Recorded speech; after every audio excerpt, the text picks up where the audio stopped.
What would it be like to grow up in the south of Spain and to move across the Atlantic Ocean to Milwaukee?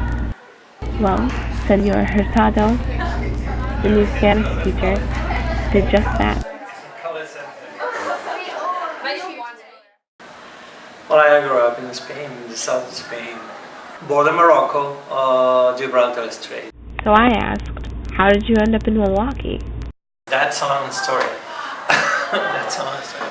Well, I was in the Navy for 22 years, and I had an accident in '83. It was a motorcycle accident, and that changed a lot of my life. Even though I continued in the Navy, but things were getting a little worse. And also in '83, the same year, I married my wife, which is right now Mrs. Thiele.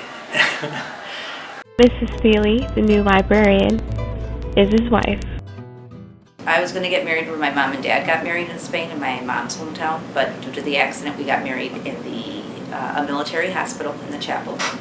And they allowed us to celebrate it in the cafeteria, but we had to be out before 1 p.m. So we had a morning wedding with appetizers and whatnot, and then by 1 p.m. everybody had to be out of the cafeteria because it had to be available for the meals for the visitors.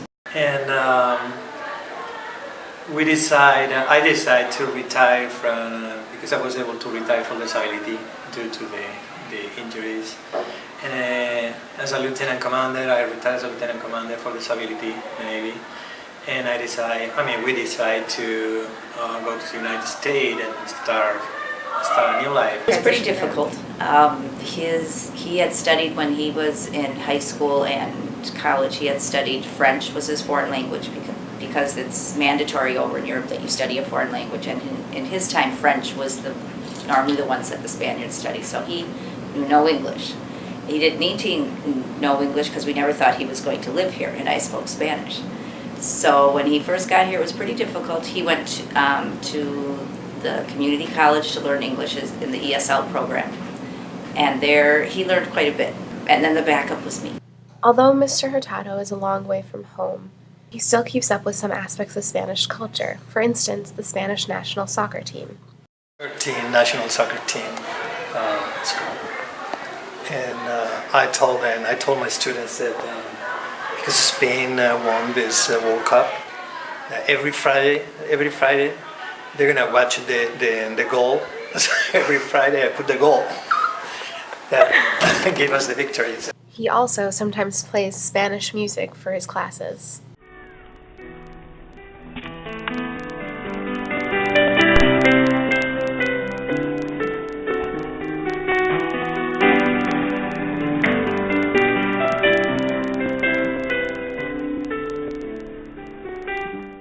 I'm Hannah Ahmed for DSHA's The Story.